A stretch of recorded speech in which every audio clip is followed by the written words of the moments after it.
CSS is the part where we make our website look like we want it to look. So we add our own spin to the website and making things present itself within the web browser the way that we intend them to.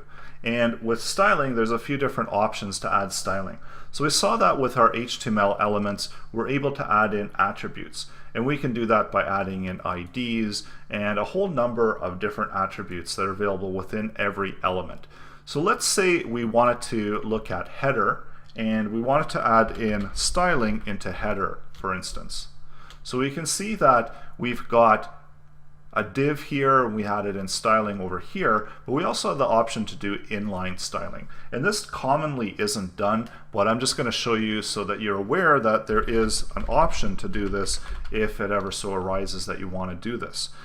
So I'm going to do background color, and there's a number of different properties. And we see that once I add a background color of red, it shows up as red. That particular element takes this style property and takes the style value and applies it to that container and makes it red.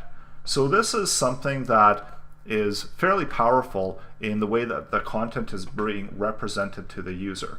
And the downside of adding it inline styling is it makes it really difficult when you want to make updates to it. So, and also it makes it really difficult if you want to share the same styling across multiple pages. So this is where we do on-page styling, and we also do external CSS. So, and it works the same way. So if I wanted to do an on-page header style, so an on-page styling would be typically for any website content that would be specific for this particular page. So if we were building out a website template, we would actually link to an external style sheet, and I'm going to show you that as well.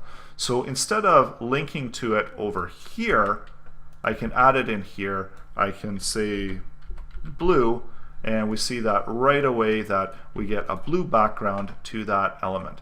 So one of the things that you might be noticing here is that how we're actually attaching to the different HTML content. So here I had done divs, and this property got attached to every single div. And when we added header, we did the same thing. Even though we only have one header, this could become a problem if we have multiple headers. And this is where we got to be more specific how we're selecting the different elements from our web page and how we're applying styling to them.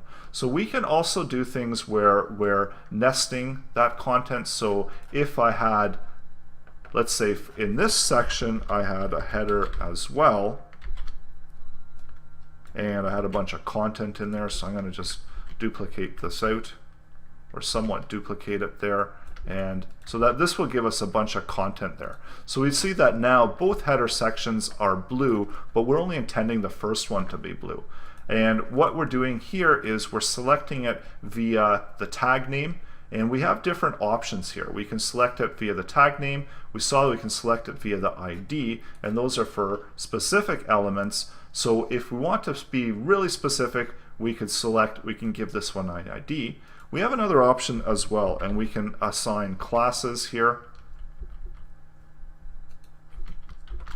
And classes are indicated with a period and then the class name. So we can assign classes as many times as we want. So if we want to assign the value of class here and take this background here and then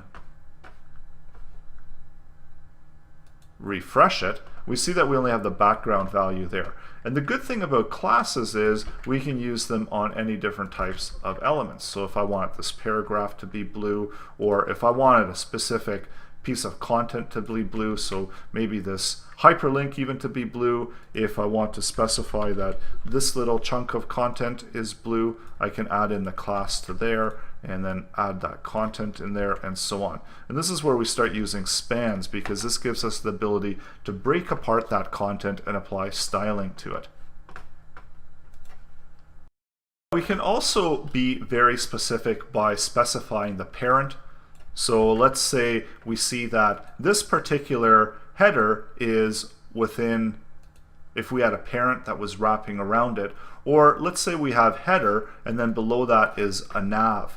So we can specify this as well by nesting it underneath it, and we can be really specific that we only want this particular header with a nav there to take that value. We could also be specific that we want a header with a specific class to take that characteristic, and we see that it's only this one, it's only the headers that have a class that turn blue. The rest of the class elements, they don't turn blue because we're being really specific and we're really isolating out those elements that we want to apply that styling to.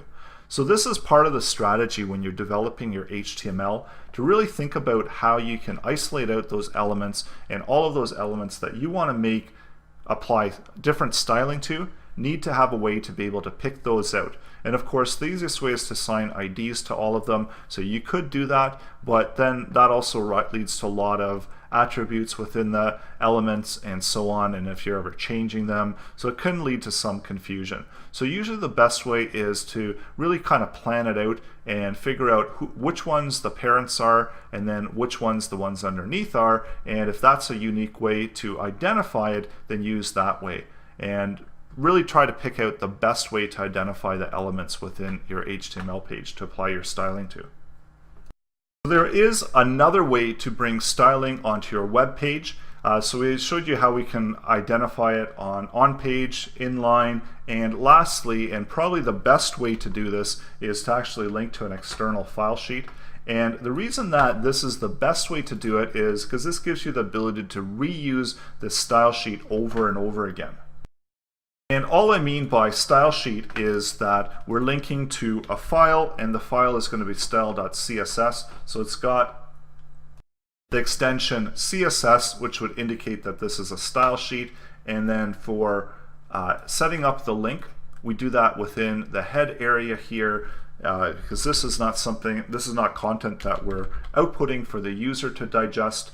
So we specify that it's a link and it's REL, so that's the type of link that we're doing, and the type of link is going to be a style sheet.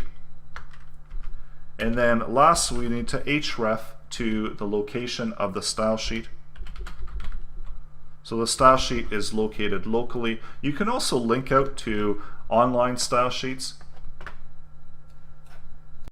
So you can use either relative or absolute linking paths here to link to the different files.